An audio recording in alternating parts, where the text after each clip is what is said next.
Hey everybody, it's Uncle Grumpy, and I am back again, wrapping it up here at the state capitol. I am here with Lawrence Pasternak. Lawrence, thank you for coming back on. Sure.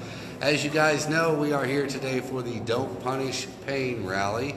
Lawrence, tell us, is that what brought you here today? Yes, it is. And what did you think about it? It was great to see how many pain patients. There are a number of physicians here as well. The Oklahoma Pain Society helped promote the event, distributed flyers around through the offices. Now, let me stop you there for a second here. I'm going to scoot you up just a little so you'll be a little bit louder. We're going to have trouble hearing you. You say the pain, you want it higher? Yeah. Okay. Too tall. All right, you're too tall. I just wanted to get the good background there. Is that better? Okay, so, God, you want me to have to look up, don't you? Look at this guy. She's killing me. Well, otherwise I'm going down there with my You're just knees. supposed to look down. So see, we wanted the scenery back there. See, he's ruined the shot. Okay, as I was saying, what was I saying? I told you about the Oklahoma Pain Society. Yes, the Pain Society now, that's the doctors, right? Yes, right. Okay, so that's the doctors that have been cutting us off, the pain management doctors. Now, you've been meeting with them. I know I've screamed about it a lot, but you've actually been going to the meetings, and you say they've been promoting this event. Right. Well, you know, bear in mind that the Pain Society represents the pain management physicians groups.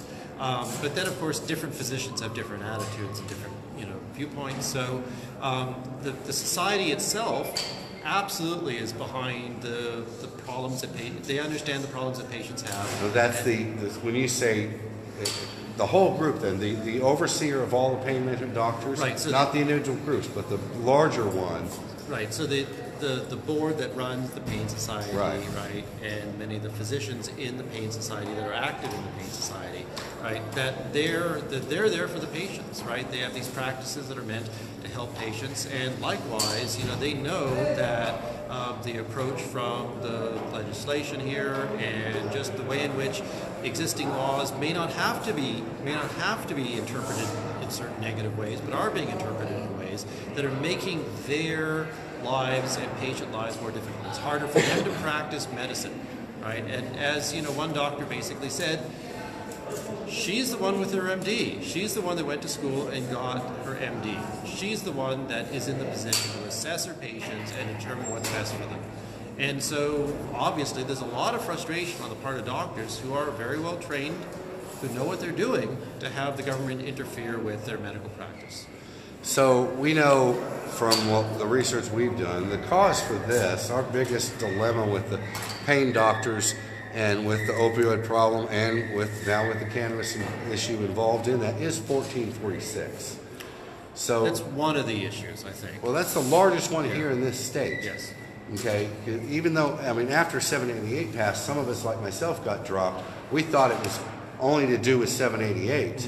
And then I found out a month later it was tied into 1446 and this November cutoff for basically using opioids. Right. Now, my sense is, and this is, I think, the attitude of a lot of physicians as well, is that what 1446 says versus their perspective on how it's being implemented are different things. So is it the interpretation or the implementation?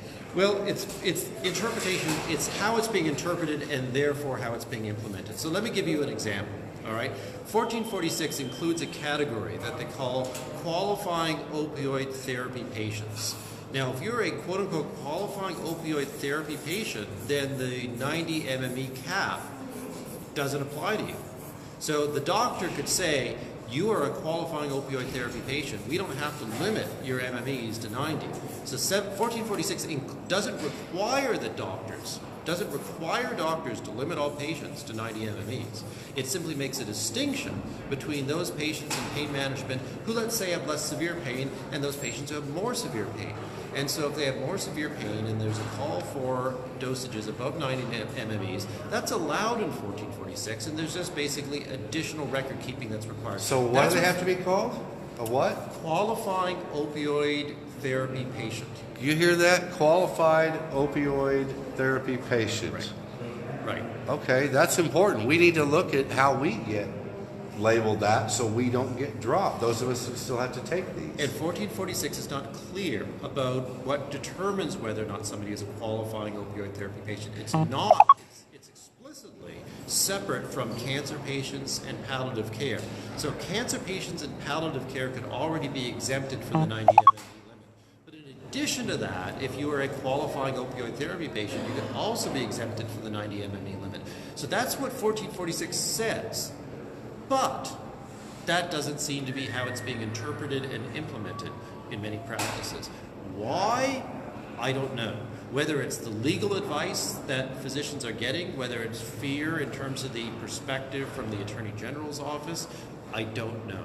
Well, look, and I've said this before, I said this when this was happening, I think it was the rollout. I think it was that 1446 was shoved out there and everybody reacted and all the doctors did what they did, which in some cases was drop people with no warning.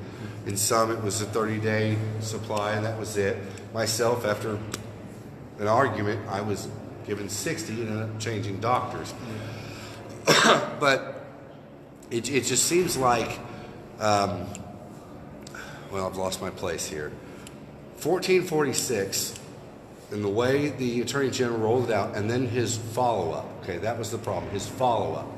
You and I were arguing about this for weeks, and we were bringing this to people's attention for weeks. And then you came up with that response from the Attorney General. Was that running in a newspaper or something, or where did you get that from? Do you remember? It was sent to me from the Pain Society. Okay, but it was, and I said then, and that's what I'm saying now, that was too little too late. It was not a large enough response, and it wasn't soon enough. We already got the doctors misinterpreting it, and his where he should have corrected it at the beginning, he let it float out there long enough.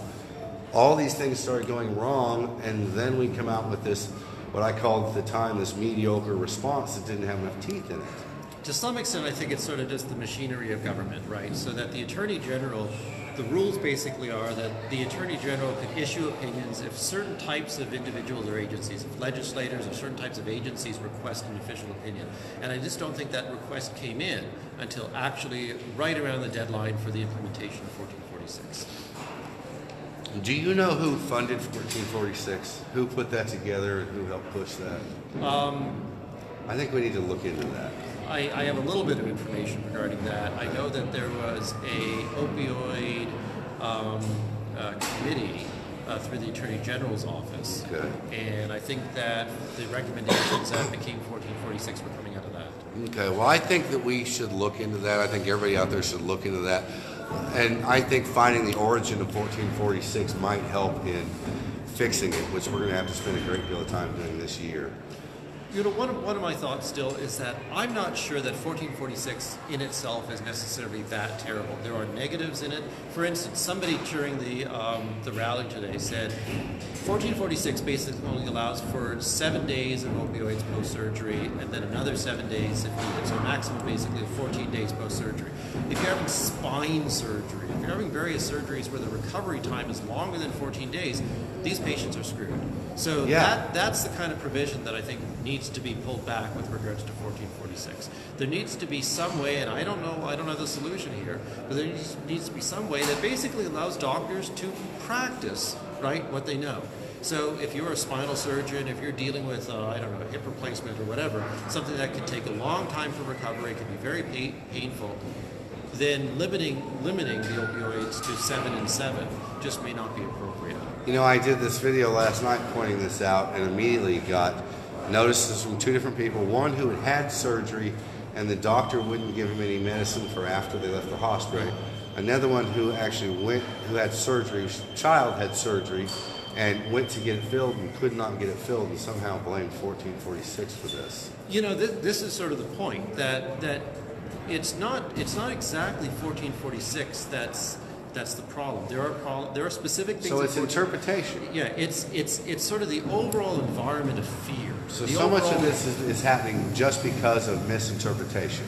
It's misinterpretation of 1446, and it's the larger feeling that basically certain entities in the government perceive pain prescriptions as basically somehow illicit, perceive the practices of doctors and the needs of patients as somehow illicit, rather than it being understood as, we are flesh and bones, we experience pain, we have medicines that treats pain.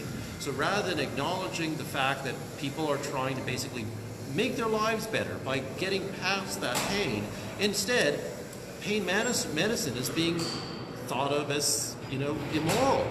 Yeah. Okay. All right. Well, it's been a heck of a day already, and it's not over yet. So I'm going to move on to the next one and keep arguing about this some more. Lawrence, I want to thank you for coming on, and thank you for coming down here to the Capitol today. I want to thank everybody that came down to the Capitol today, and I want to say, just a little briefer though, what I was saying earlier when I spoke, and that is that I've been outside the chamber and seen one of our elected officials come out and ask me, do you know one farmer in my district? I need to know how to vote on this bill. I've also, when I got started in this, Norma Sapp and I asked people to make a phone call. We got over 600 in one day to get a meeting, and we got our meeting. My point there is, I don't know if it's going to be the one call or the 600 call that makes the difference, but you never know. So make those calls, get involved. You're stronger than you think in this. You have more influence than you're aware of. And I myself stayed out of the realm of this arguing, this situation for so long because I didn't think my opinion counted. And now I throw it all over the place and I just don't care if they listen. So get out and give your opinion, get involved, make a phone call, make a difference. Okay, Lawrence, that's it. Thank you. All right. Bye. Stay grumpy. I'll see you on the road.